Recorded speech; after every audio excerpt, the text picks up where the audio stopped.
For today's video, sinamantala nga namin ang masungit na panahon. Habang hindi pa nga bumabagsak ang malakas na ulan na ito, pupuntahan nga namin yung sikat at pinupuntahan ng mga tao noon. At kasama ko nga pala dito yung utol ko. Nandito na nga kami sa Underground 2, dito lang yan sa Quezon, Palawan. Liliko na nga kami pakanan, kung taga Quezon ka, alam mo na kung saan papunta ito. Yung unang papasok nga nito, dire-diretso lang. Kapag nakikita mo nga mga pine tree na ito, alam mo na dito yan sa Iluluway, dito yan sa Quezon, Palawan. Nakakakit nga sa mata ng mga motorista kapag nadaanan mo ito. At liliko ulit kami ng pakanan, napakataas na ang akyatin ito. Buti na lang kaya ng Honda Beat Fi version 2. Habang binabaybay nga namin yung pupuntahan namin, mabuti na lang nakisama yung panahon sa amin. Malapit na kami sa pupuntahan namin. Napapansin na nga dito sa video, medyo bitak-bitak na yung daanan. Dahil matagal na rin sa serbisyo ito, bibigay at bibigay din. Huwag lang yung jowa mong haliparot yung bibigay. Aray ko.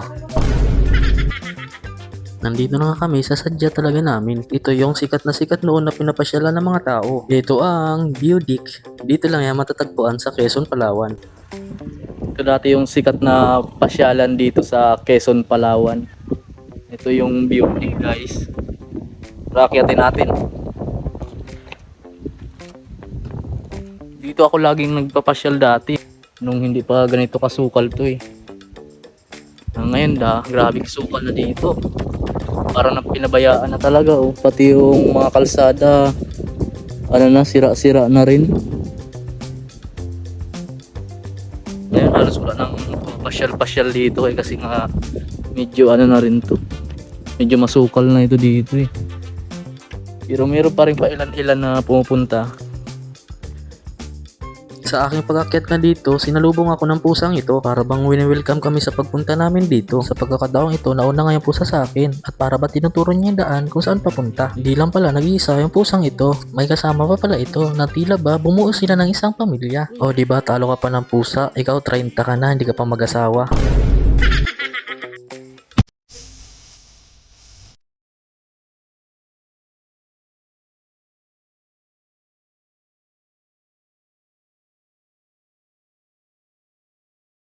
Papansin-pansin nga na may bahay na tinayo rito na nagpapatunay na may nagmamayari na sa bandang itaas na ito. Papansin-pansin nga ang no trespassing sign niya ito. Dati kasi masukal yan dyan. Dito talaga yung pasyalan no? Dito lang sa area na ito. Yan, dyan lang. Di nga mapakali yung utol ko dahil inunahan niya na ang pag-akyat dito sa taas. Dito nga lang kami umakyat sa bandang parte na hindi nakabakod para lang makita namin ang perfect spot.